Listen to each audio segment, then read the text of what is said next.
runtii aad ayaan ugu faraxsannahay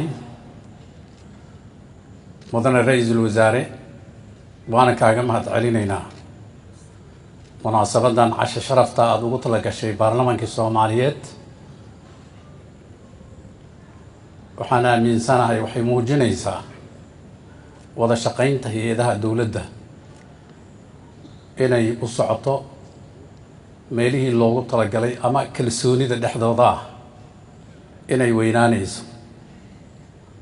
waxaan aaminsanahay dadka noogu dambeyn doona hay'adahan inay tusaale u noqonayso in sidaani oo kale hay'adda waajibkeeda markay gudato kadibna haddii ammaan ay mudan tahayna la amaano, haddii markaasi waxay qaldan yihiinna loo sheego. caawa waxaan aad ugu faraxsanahay fanaaniinta Soomaaliyeed kooxda Waaberi iyo Kalamaan dhalinyaradeenna inay caddeeyeen wax corruption ah inaan ra'iisul wasaarahana lagu ansixin iyo xukuumaddiisa aadan ugu faraxsanahay. shacabka Soomaaliyeed inay dhegahooda ku maqlaan wiilashooda inay halkan soo istaagaan ay matalaan baarlamaankii ay caddeeyaan in musuqmaasuq meelna aan lagu tegi karin waddanna uusan ku dhismayn. mudane ra'iisul wasaare waxaan ku xaqiijinayaa labada maalin oo aad ku soo gebagabayseen inaad xilalka kula wareegaan wasiiradaada iyo wasiir dawlayaashaada iyo wasiir ku-xigeenada waxay caddaynaysaa meesha u socotaan inaad sidii loogu talagalay oo kalsoonida shacabku idinku siiyey aad ku tagi doontaan. baarlamaanka waa golaha shacabka gaar ahaan oo kalsoonida ku siiyey wuxuu ku fadhiyaa magaca shacabka Soomaaliyeed. kalsoonidaas lagu siiyey waxaa ku siiyey shacabka Soomaaliyeed. waana aaminsannahay kalsoonidaas lagu siiyey in sidii loogu talagalay waajibkaagii aad gudan doontid. waana kugu ammaanayaa sida furfurnaanta leh oo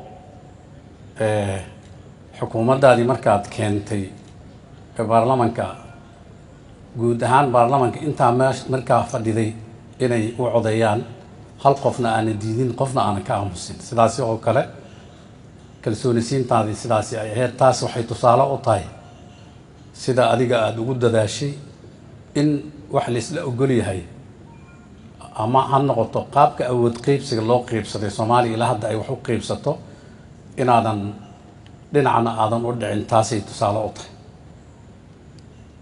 waxaan aaminsanahay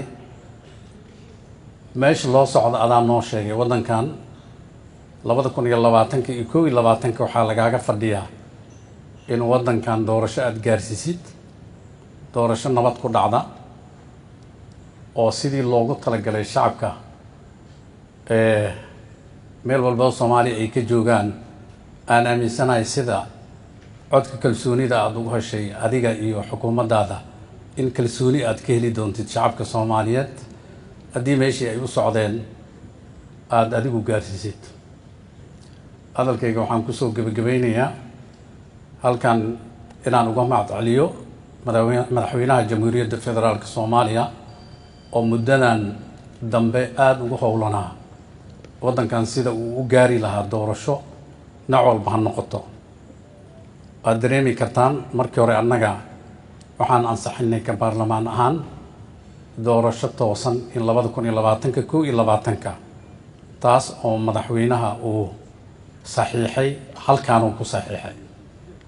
kadib haddana waxaa la yidhi taas lagama gaari karo. haddana wuxuu oggolaaday in doorasho dadban la aado si waqtigii loogu talagalay ay u dhacdo. waxaan aaminsanahay in ay ka go-an tahay waddankan doorasho inuu aado qof walba ama shacabkan Soomaaliyeed ay soo doortaan ama hoggaankoodii ayaga ay doortaan. gebagabada waxaan ilaahay idinka rajaynaynaa in howlaha idin horyaalla ilaahay idin fududeeyo. shacabka Soomaaliyeedna waxaan ku baraarujinaynaa in xukuumadda sida ra'iisul wasaaraha uu codsaday waxyaabaha muhiimka ah ummad walba waddankooda ayagaa dhisan kara. hadday amniga noqon lahayd, dhaqaalaha noqon lahayd, bulshada noqon lahayd, haddii xukuumadda aan garab la siin amaan la iskaalmaysan meesha loo socdo la gaari maayo. waxaan idin leeyahay ilaah waxaan idinka rajaynaynaa waddankan, ilaah waxaan uga rajaynaynaa in barwaaqadiisa uu soo celiyo, nabadidiisa ilaahay uu soo celiyo, ummaddan isjeceelkeeda sideeda ay ku soo noqoto. habeen wanaagsan. ra-iisul wasaare mar labaad aad iyo aad u mahadsantahay.